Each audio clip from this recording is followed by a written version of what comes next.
Assalamualaikum warahmatullahi wabarakatuh. Selamat pagi, selamat siang, serta selamat malam kepada teman-teman yang menonton video ini.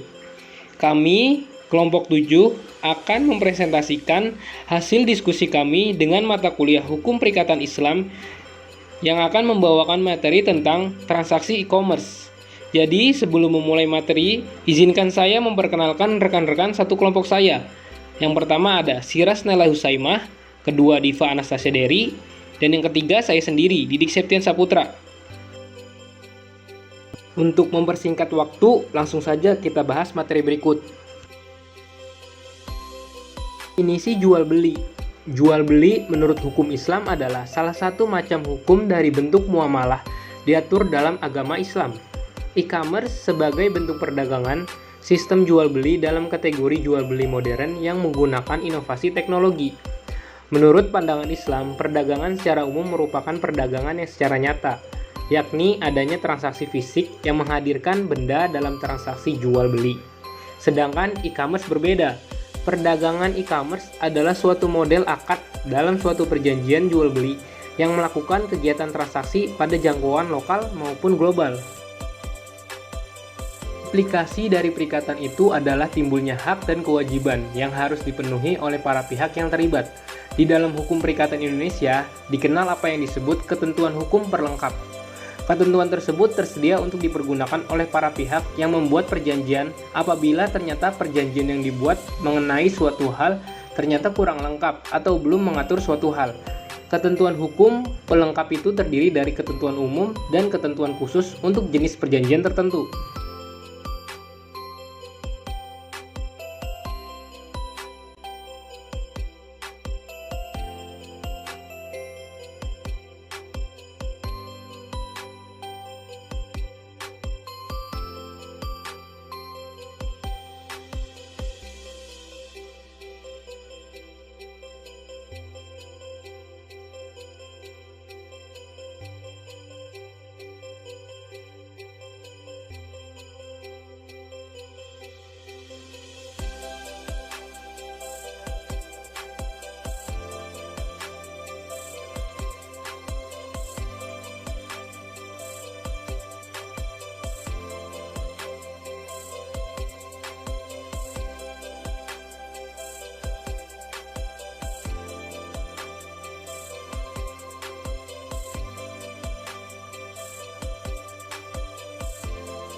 Seorang penjual wajib memberikan informasi secara benar dan jujur atas produk yang ditawarkannya kepada pembeli atau konsumen.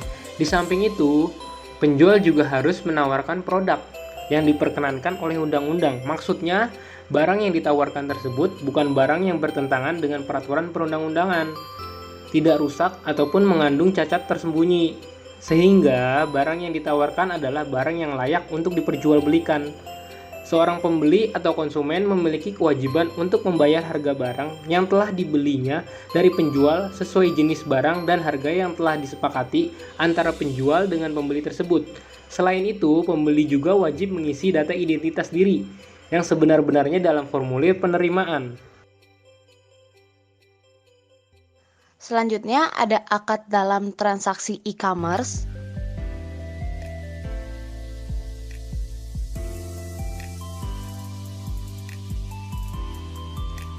Akad adalah kesepakatan pada suatu perjanjian di antara kedua belah pihak atau lebih dalam melakukan dan atau tidak melakukan perbuatan hukum tertentu, baik merupakan jual beli di antara benda dengan benda atau pertukaran benda dengan uang.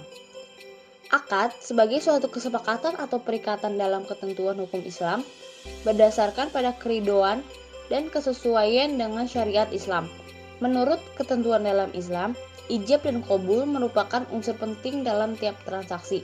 Apabila terdapat perjanjian antara para pihak, disepakati kemudian dilanjutkan dengan ijab kabul, maka terjadilah akad. Secara normatif yuridis pun, bai' as-salam bersumber dari praktek jual beli yang dicontohkan oleh generasi awal Islam dan menjadi landasan salah satu praktek fikih jual beli yang terlegitimasi selama berabad-abad oleh umat Islam. Karena pengakuan jumhur fuqaha itulah, maka transaksi as-salam menjadi standar tolak ukur yang cukup baku untuk mengevaluasi transaksi sejenisnya yang muncul belakangan. Bai' as-salam merupakan produk hukum fikih Islam yang dirumuskan oleh para ulama dengan segala kemungkinan untuk mengalami reaktualisasi dari masa ke masa agar senantiasa dengan tuntutan tempat dan waktu.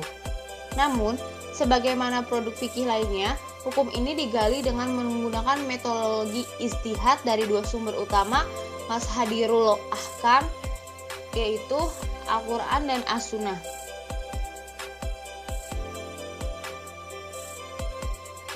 Baik bai' as-salam maupun e-commerce sama-sama merupakan aktivitas jual beli. Maka seperti halnya transaksi jual beli, disyaratkan paling tidak ada 4 hal yang harus terpenuhi, yaitu pembeli, penjual, alat tukar atau uang, dan barang yang diperjualbelikan atau objek transaksi. Namun ada beberapa perbedaan spesifik ditemukan juga di antara kedua konsep tersebut. Khususnya adalah hal model penawaran, pembayaran, serta pengiriman dan penerimaan. Perbedaan ini tidak secara otomatis menyatakan bahwa e-commerce tidak sah, yaitu mengandung unsur maisir, gharar atau penipuan, riba, dan produk atau jasa yang ditawarkan adalah termasuk yang diharamkan oleh ajaran Islam. Contoh akad dalam transaksi e-commerce melalui transaksi dalam aplikasi Shopee. Saat pelaksanaan akad salam dalam transaksi aplikasi Shopee ini ada 4 unsur, yaitu ada pembeli, penjual, barang yang diserahkan, dan harga yang telah ditetapkan. Dalam transaksi melalui aplikasi Shopee ini, pembeli yang membeli itu harus memahami hukum dan mampu menjalankan akad atau transaksi pembeli. Selain itu juga ia harus menepati apa yang telah disepakati antara penjual dan pembeli dalam transaksi online melalui aplikasi Shopee tersebut. Selanjutnya ada penjual. Penjual ini menjadi pihak yang sudah menyediakan barang. Ia juga harus memahami hukum dan tidak diperbolehkan melanggar janji apa yang telah disepakati. Apabila si pembeli telah membayar, maka kewajiban sebagai penjual adalah mengemas barang dan mengirimkan barang tersebut sesuai dengan kesepakatan yang telah disepakati. Kemudian barang yang diserahkan. Barang yang diserahkan itu merupakan barang yang telah disepakati kemudian dikirim ke alamat tujuan pembeli yang telah menyepakati barang tersebut. Kategori barang yang disepakati ini adalah barang yang tidak memunculkan kemudaratan. Dalam hal ini, pembeli diberi kebebasan untuk memilih barang atau produk sesuai dengan kebutuhan. Dan dalam Islam, apabila barang yang dibeli itu tidak sesuai dengan kesepakatan, maka barang yang dibeli itu bisa dikembalikan kepada penjualnya. Contohnya, jika saya memesan barang di Shopee berupa sweater berwarna hitam, namun ketika sampai ke alamat tujuan sweater tersebut berwarna merah, maka barang tersebut bisa dikembalikan dikarenakan tidak sesuai dengan apa yang telah disepakati di dalam aplikasi Shopee tersebut. Hal itu memiliki tujuan agar dapat melindungi hak-hak pembeli guna mendapatkan barang apa yang dia inginkan sesuai dengan kesepakatannya. Kemudian harga dalam jual beli salam. Harga itu telah ditentukan antara pembeli dan penjual, serta proses bayaran itu dilaksanakan saat terjadinya perjanjian pembelian barang tersebut. Dalam aplikasi Shopee, harga barang itu harus ditulis dengan jelas dan penjual dilarang merubah selagi masa akad. Shopee juga memberi berbagai metode pembayaran agar pembeli bisa memilih sesuai keinginannya ingin menggunakan metode pembayaran yang mana. Menurut ulama Hanafiyah, kerelaan kedua belah pihak yang menjadikan rukun dalam jual beli sahnya akad salam mengakibatkan penjual berhak memperoleh modal atau rasul mal dan berkewajiban untuk mengirimkan barang kepada pembeli. Pembeli juga berhak memiliki barang yang dibeli sesuai spesifikasi yang telah disepakati antara penjual dan pembeli, serta berkewajiban juga untuk membayar apa yang dijual oleh penjual tersebut. Nah, sekian presentasi yang telah kami utarakan ini. Semoga video ini bermanfaat. Apabila ada salah kata, kami mohon maaf sebesar-besarnya. Akhir kata, wassalamualaikum warahmatullahi wabarakatuh.